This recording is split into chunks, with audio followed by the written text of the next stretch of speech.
Good morning. I'm here in Zefat, the blue city of the north. Zefat is a very, very old city of Israel. It's related with religion and with Kabbalah. And I really enjoy coming to this town. It's very old, it's situated on the mountain top. It goes flat on the mountaintop, but also up and down. It's quite a maze when you're trying to drive the city, especially. And I was drawn to the city for some time now. Before coming back to Israel and being here, I felt a calling to be around this place. It's a mystical place, and it's very close to Mount Meron, which is also considered a mystical mountain, very holy. There are many crystals in the mountain. And today with this video, except showing you the sights of Zefat and the lifestyle, this could be considered, by the way, the Jerusalem of the north.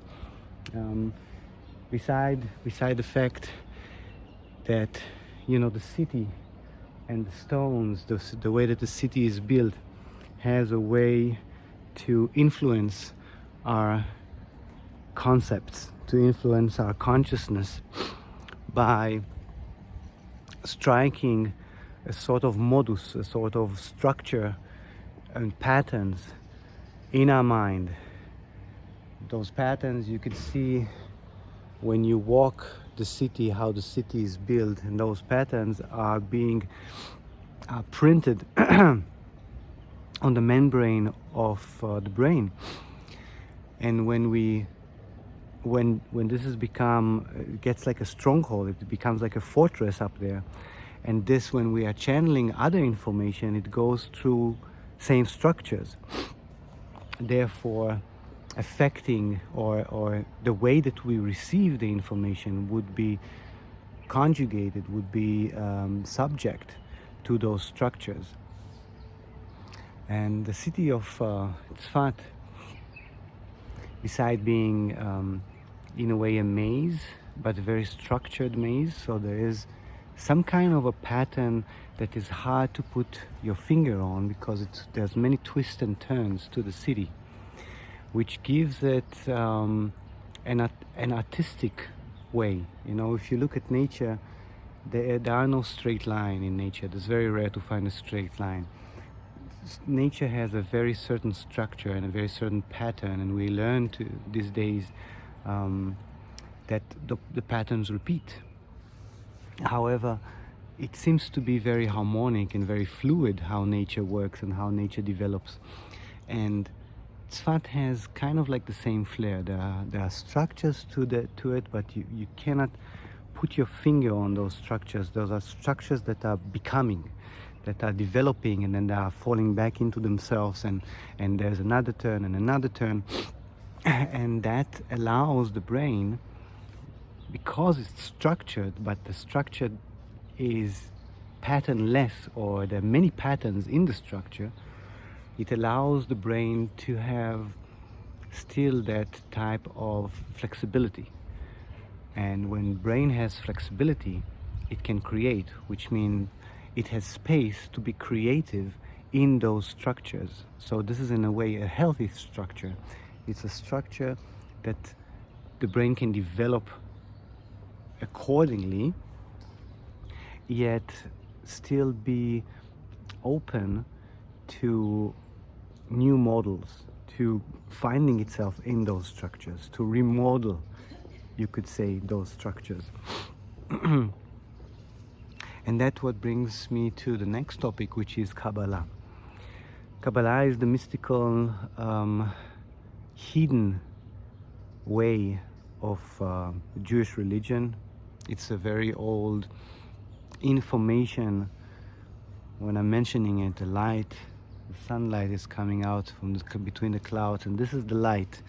The Kabbalah is considered to be the the Book of Light or the Book of Zohar, which is kind of like not really a but like the reflection of the light, and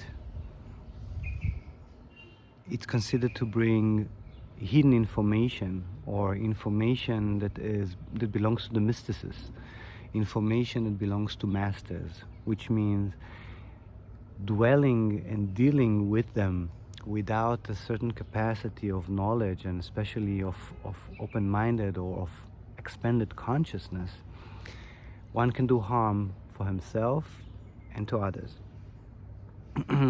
So the learning of Kabbalah, the teachings of Kabbalah are not open, they are restricted. And that's the reason why. I do believe that even most people that are dealing with Kabbalah these days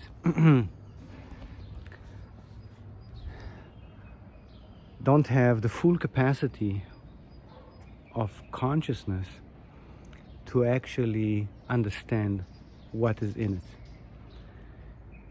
If you look a bit into Kabbalah, you find that there's the tree of life in it, there's the tree of spheres, there's so many beautiful information that could be related to the chakras and the chakra system. So there's much there that needs to be explored through an open mind, and a mind that is ready to receive expanded and higher elevated state of consciousness. And we can only do that when we deal with our emotional state. Our emotional state is what's holding us back between receiving the information and implying it in a harmonious way into life and into nature. So you heard me say the word receiving, and that's the meaning of the word Kabbalah in Hebrew. It means receiving, it means accepting, acceptance. And I have been mentioning the importance and the power of acceptance throughout my videos, trying to reflect a light upon what it really means. Being in total acceptance is very much related to what we are calling the total surrendering or the active surrendering, that you can also find information about in my videos. It's a place where I am accepting my true nature, and I am accepting the nature around me, and I am not in force with it. I am not in a power game with it. I'm not trying to change it. I'm not allowing it to change the truth that I feel inside. I rather find a balance, a middle way between me and that, understanding that it is a reflection actually of who I am. And if there's anything that I need to change, is my perspective towards my own power, towards my own emotional state, and towards my own patterns of thinking. The patterns in the brain that subject how I perceive reality. And in that place, which is easy to explain or easy to philosophize about, but actually very hard to bring down to earth, hard in this physical form to open up to acceptance, to full acceptance. Think about it for a second. It means not being in power games with anything that happens in my life, with any person, with any experience, allowing the experience to come, allowing myself to open up to the experience, to be in the midst of the experience and be part of it. Be a leaf on that river of life or on that river of experience, understanding that when I am being that leaf on it, or being the wave in the ocean, I am at the same time the ocean, and I am at the same time the river that takes the leaf on a journey. And that loss of control, that total loss of control, is actually gaining full power over my experiences and over the choices that I'm making. That's very powerful. That's bringing the duality of life into the center. That's uniting the polarity of life, of this reality. So we have Zefat, we have Kabbalah, and from Kabbalah we have acceptance, and from acceptance we have total surrendering or active surrendering, and in the midst of it one discovers not only the full power or the full capacity of creating life and manifesting experiences, but one also encounters abundance, shefa in Hebrew, total abundance. When we are able to let go of our fear and let go of those structures that keeps us separated, so-called separated from reality, from people, from experiences, then we receive the beauty, and we receive the true nature, and we receive the gifts of life. And I have come to see that life is so abundant, with so many things, with experiences, with truth, with information, with food, with money, with time, with people. There's so much around, so much. And I invite you to open up to that. It could be overwhelming, but the most important, in order to reach that place, is to change our perspective of life. I grew up in the 70s and in the 80s receiving or being subjected to a belief that there's a lack. That there's a lack in money, that there's a lack in water, that there's a lack in opportunities, that the world is uneven and people mean bad. That negativity brought me to experience life accordingly. For this were the patterns of my mind. This was what I believed in. It was handed to me by my parents, by society.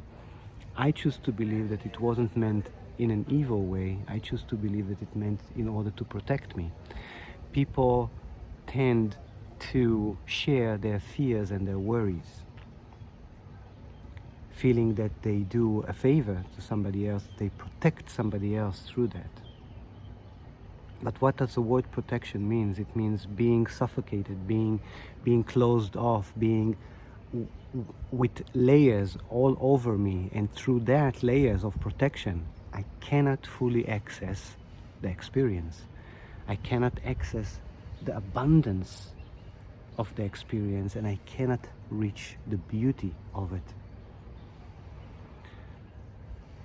So, thank you very much for being with me here and for walking with me in Zefat. I will stay to the end of the video.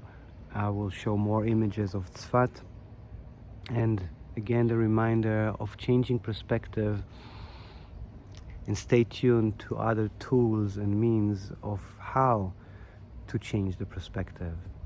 We already know to take that deep breath and to switch the focus, from the negative to the positive, for example, from the lack to the abundance, from the dark to the light, from that source of light that is in all darkness. That's the way to change the perspective and to focus on that. And when we focus on something, we are expanding it.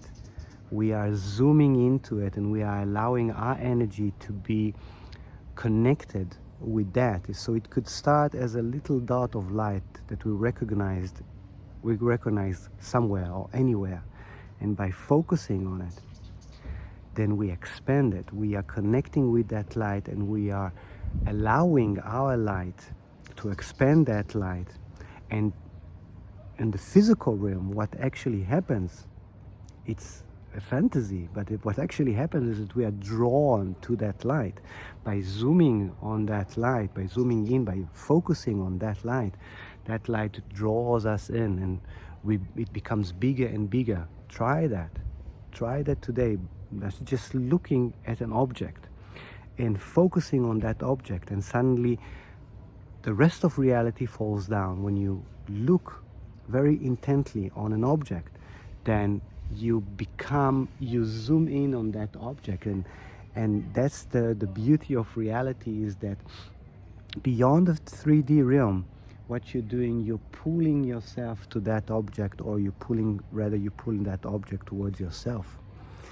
And even though on the physical reality the distances stays the same, in your mind, which is capable to go beyond this 3D reality, in your mind the distance becomes shorter. And when the distance becomes shorter, then something is actually expanded. It becomes bigger, until the point that you and that object are one, that you recognize yourself with that object, that you recognize yourself with beauty, that you recognize yourself with abundance. Imagine that.